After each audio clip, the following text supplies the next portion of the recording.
ধন্যবাদ। আমরা এখানে 25 নম্বর ওয়ার্ড বিএনপির পক্ষ থেকে এই মন্দির পরিদর্শনে আসছি, বটতলা মন্দির। এই মন্দিরে অত্যন্ত সুন্দরভাবে আনন্দ ঘন পরিবেশে পূজা উদযাপন চলছে।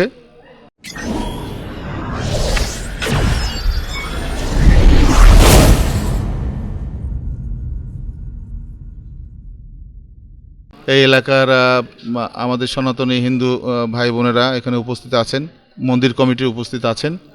ওনারা বলেছেন যে বিশেষ করে বিএনপি তো আছেই, এমনি এলাকার সাধারণ মানুষ বিভিন্ন অঞ্চল থেকে আসতেছে, এখানে পরিদর্শন করছে।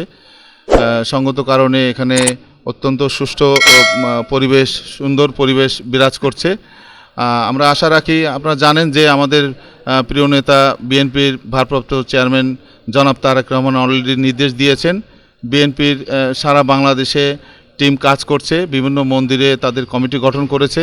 বিএনপি যুবদল, ছাত্রদল, স্বেচ্ছাসেবক দল, শ্রমিক দল এবং মহিলা দল, বিভিন্ন অঙ্গ সংগঠন নেতাকর্মীরা স্বতঃস্ফূর্তভাবে মন্দিরে যাচ্ছে এবং সেখানে অবস্থান করছে। ঠিক তদ্রূপ আমাদের এখানে আমরা 25 নম্বর ওয়ার্ডে এই মন্দিরে আমরা এখানে উপস্থিত হয়েছি। এখানে আমাদের মন্দির কমিটির যারা রয়েছেন, নেতৃবৃন্দ রয়েছেন, ওনারা বলেছেন যে ওনারা খুশি হয়েছেন, আনন্দ প্রকাশ করেছেন এবং তারা আশাবাদী যে আজকে যেহেতু পঞ্চমী, আগামীকাল ষষ্ঠী থেকে শুরু হবে মূলত পূজা উদযাপন উৎসব। দশমী আপনারা জানেন, দশমী পর্যন্ত হয়। যাই হোক, এখানে আমরা আগামী দিন হোক বা যে কয়দিন এখানে উৎসব হবে বা অনুষ্ঠান হবে, আমরা স্বতঃস্ফূর্তভাবে পাশে দাঁড়াবো, পাশে থাকব এবং সার্বত্রিকভাবে সাহায্য সহযোগিতা আমরা করব এবং আশা রাখি সকল ষড়যন্ত্র, সকল যে বিভিন্ন রকম আপনারা অলরেডি কিছু পত্রিকা আছে বা পার্শ্ববর্তী দেশে কিছু বক্তব্য প্রোপাগান্ডা ছড়াচ্ছে, আমরা মনে করি এটা প্রোপাগান্ডাই, মিথ্যা, বানোয়াট, ভিত্তিহীন, এর কোনো ভিত্তি নাই। আমরা বাংলাদেশে আমরা বাংলাদেশি, আমাদের কোনো ধর্ম ভিন্ন ভিন্ন ধর্ম হতে পারে, থাকতে পারে, কিন্তু আমরা সকলেই কিন্তু বাংলাদেশি। আমাদের উৎসব সবার, কিন্তু এই ধর্ম যার যার, কিন্তু উৎসব সবার।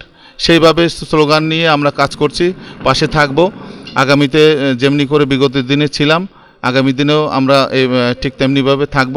আমাদের প্রিয় নেতা তারেক রহমান বলেছেন যে যারা হিন্দু ধর্মাবলম্বী বা সনাতনী ধর্মাবলম্বী যারা রয়েছেন, পূজা উদযাপনের জন্য তাদেরকে সর্বোত্তভাবে সহায়তা করার জন্য সেই নির্দেশ অনুযায়ী আমরা কাজ করছি এবং ভবিষ্যতে যাতে করে সুন্দরভাবে তারা অনুষ্ঠান করতে পারে সেই জন্য আমরা পাশে থাকব। সকলকে ধন্যবাদ, শারদীয় শুভেচ্ছা।